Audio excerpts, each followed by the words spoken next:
सम्यक चारित्र ऐसे रत्नात्रय से विशुद्ध विशुद्धासन ऐसे रत्नात्रय से विशुद्ध पात्र स्नेही परार्थिकृत पात्र पर स्नेह रखने वाले परिपालित धर्मोही भवाब्देश तारको गुरु परोपकार करने वाले धर्म का परिपालन करने वाले और भव सागर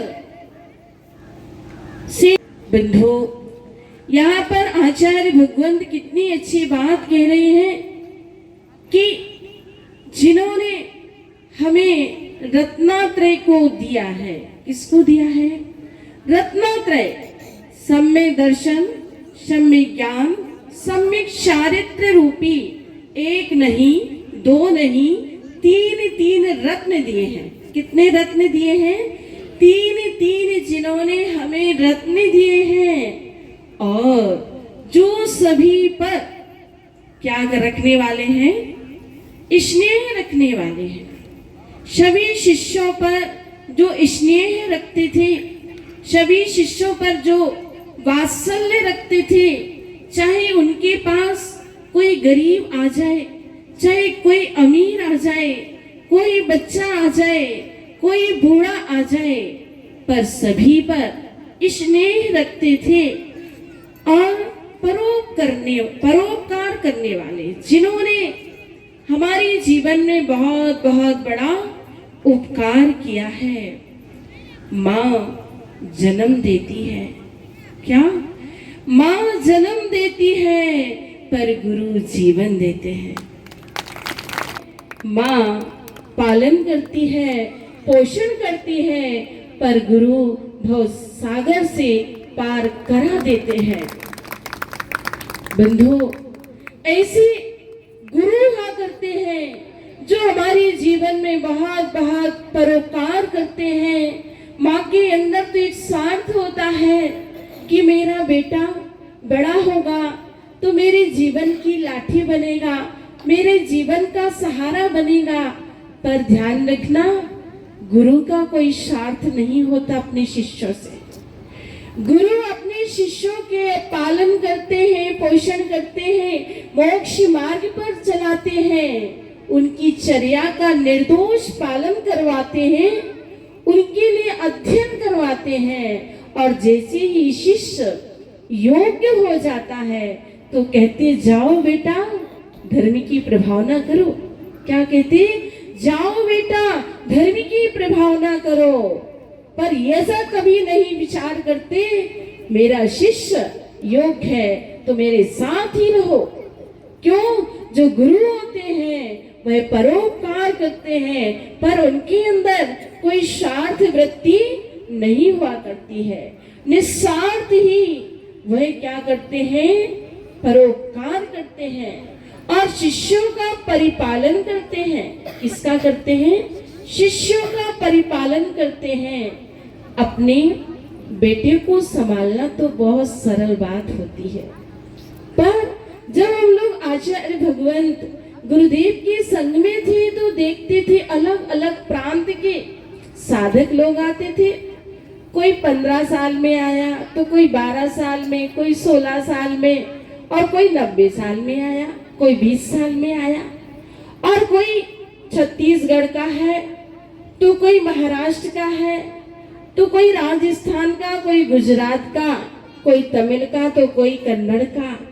अलग अलग प्रांत से जब लोग आते थे, पर धन्य आचार्य भगवंत गुरुदेव के लिए कि वो सभी को एक ही सांचे में ढाल देते थे।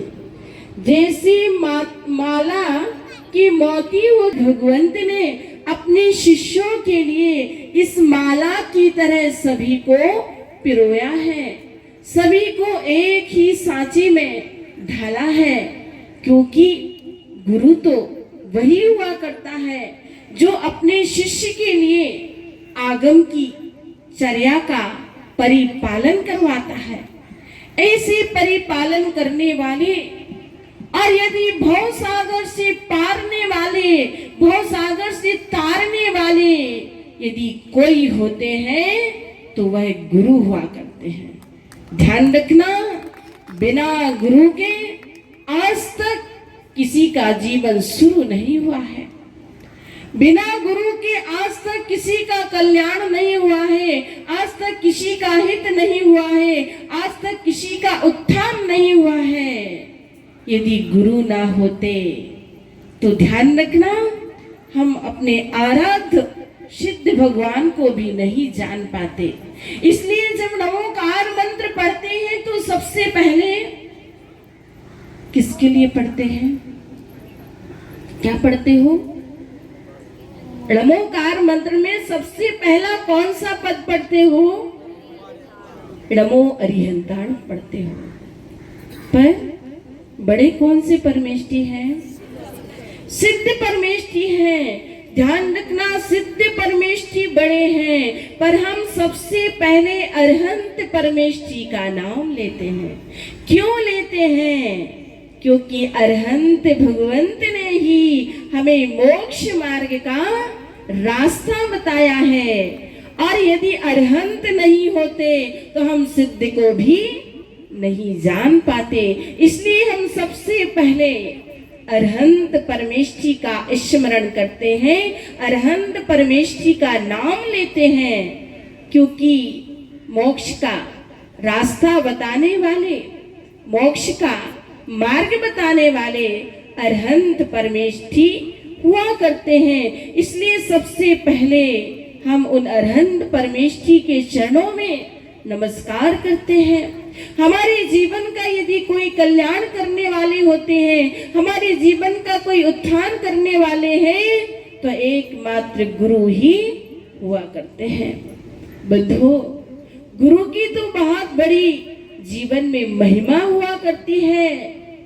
यदि गुरु ना होते तो शायद हम लोग भी इस मोक्ष मार्ग पर नहीं आते।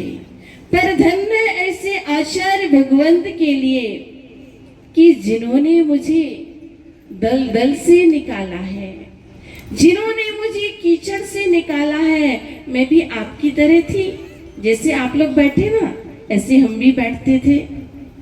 और जब मैं 12 साल की थी तब से मैंने गुरुदेव के दर्शन किए हैं, और तब से मेरे अंदर एक वैराग्य की भावना उमड़ आई। तब से मुझे संसार असार लगने लगा था, और मैं यही भावना भाती थी कि हे भगवान, वह दिन कब आएगा जब हम गुरु चरणों में रहकर उस संयम को धारण करेंगे।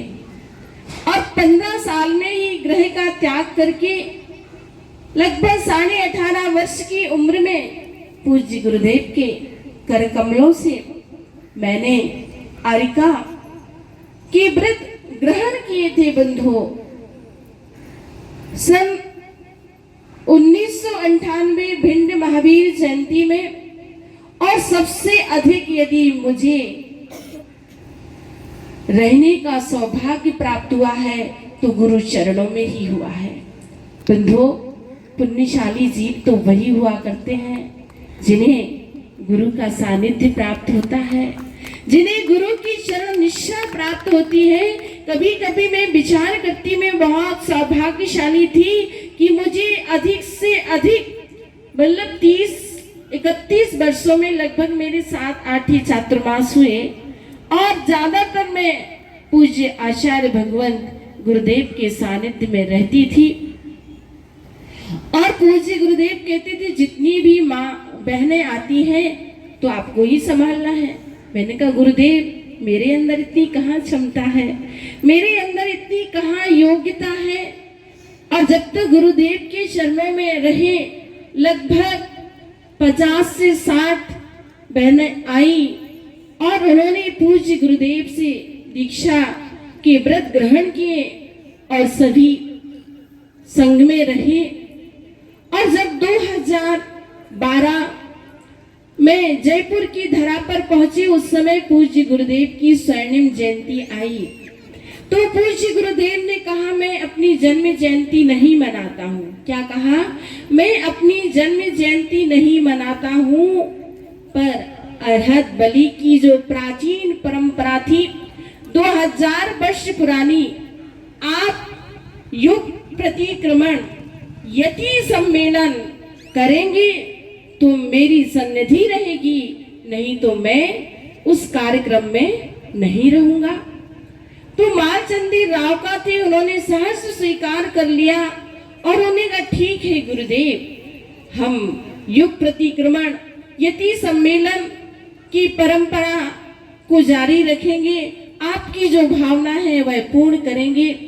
और एक ऐसा बड़ा कार्यक्रम हुआ कि जहां पर लगभग 200 पिछियों का यति सम्मेलन हुआ और 20,000 लोगों की उपस्थिति में वहां पर विधान हुआ और उससे अधिक लोगों की उपस्थिति में युग प्रतिक्रमण हुआ। और उस समय पूज्य गुरुदेव ने 21 लोगों के लिए कहीं पद तो कहीं दीक्षाएं भी दी थी। और उस समय पूज्य गुरुदेव की भावना थी कि 5 माताजियों के लिए गणनी पद दिया जाए। और मुझसे पूज्य गुरुदेव ने कहा तो मैंने कहा पूज्य गुरुदेव, अभी मुझे गणनी पद नहीं लेना है, इतनी बड़ी जिम्मेदारी मुझे नहीं लेना है। गणनी पद का मतलब होता है एक बहुत बड़ी जिम्मेदारियां हुआ करती हैं, जो शिक्षा दीक्षा देने के योग्य होते हैं उनके लिए यह पद दिया जाता है। मैंने कहा गुरुदेव, अभी आप हैं तो आप ही सभी को दीक्षाएं देंगे, आप ही शिक्षा देंगे, मुझे तो गुरु चरणों में ही रहना है। उस समय मैंने पूज्य गुरुदेव से मना कर दिया था कि मुझे गणनी पद नहीं लेना है। फिर इसके उपरांत बीच बीच में कई अवसर आए पर मैं मना करती गई। 2023 पथरिया विरागोदय तीर्थ जहां पर पूज्य गुरुदेव ने जन्म लिया है बंधु, वहां पर लगभग 12 एकड़ की जगह में बहुत सुंदर विशाल एक तीर्थ बना है। वहां का जब प्रतिक्रमण हुआ, लगभग 1000 प्रतिमाओं का पंच कल्याणक हुआ और 81 पंच कल्याणक हुए थे। कितने? 81, जिसमें 81 सौधर्मेंद्र, 81 माता पिता, 81 कुबेर यज्ञनायक आदि बने थे। युग प्रतिक्रमण भी हुआ था। पूज्य गुरुदेव ने कहा कि माता जी, अभी अवसर बहुत अच्छा है, आप गणनी पद को ले लीजिए। मैंने कहा नहीं गुरुदेव, अभी मुझे नहीं लेना है। गुरुदेव ने बहुत समझाया मुझे, पर मैं मना ही करती गई। और जैसे ही मंच में चौक पुर गए, सभी साधक लोग बैठ गए। उस समय लगभग 7 उपाध्याय पद हुए थे, 1 आचार्य पद और 5 जो आगम में पद कहे हैं वो पद हुए और दीक्षाएं भी हुई थी। ऐसे लगभग 20 के नाम थे। तो फिर गुरुदेव ने कहा कि माता जी, आप इस पद को ले लीजिए। मैंने कहा गुरुदेव, मुझे नहीं लेना है। तो फिर उस समय आचार्य कुछ नहीं बोले। जब मंच में फिर आचार्य ने कहा कि माता जी उठो उठो, और ऐसा अवसर अब दोबारा मिल पाए अथवा नहीं मिल पाए। मैं बात को समझ नहीं पाई कि आखिर गुरुदेव ऐसा क्यों कह रहे हैं कि ऐसा अवसर अब दोबारा नहीं मिलेगा। और आचार्य ने जब कहा उठो उठो, सभी मंच के सामने कहा, तो मैं उठ के आगे गुरुदेव की आज्ञा को शिरोधार किया और गुरुदेव ने मुझे इस योग्य समझा। पर मुझे नहीं लगता था कि मैं इस योग्य हूं। पर गुरुदेव की दृष्टि में गुरुदेव हमेशा यही कहते थे कि माताजी ने लगभग 50-60 माताजियों को संभाला है, उनके अंदर क्षमता है। पर हम यही कहते थे गुरुदेव, आज मेरे अंदर जो कुछ भी है सब आपकी ही देन है, आपकी ही कृपा है, आपका ही आशीर्वाद है। मेरे अंदर इतनी योग्यता कहाँ कि मैं संघ को संभाल पाऊं, संघ का संचालन कर पाऊं। पर गुरुदेव को पूरा विश्वास था और मुझे भी सदैव गुरु के आशीर्वाद पर विश्वास। व्यक्ति दुनिया के किसी भी कोने में चला जाए उसका कोई बाल बाका नहीं कर सकता है। इसी गुरुदेव की हमारे जीवन में बहुत बहुत अनुकंपा थी, बहुत बहुत उपकार था। हम उनके उपकारों को कभी नहीं चुका सकते हैं, हम उनके उपकारों को कभी नहीं भुला सकते हैं। बंधो, यदि अंतिम सांस निकलेगी, इतने लोगों के लिए मोक्ष मार्ग पर लगाया।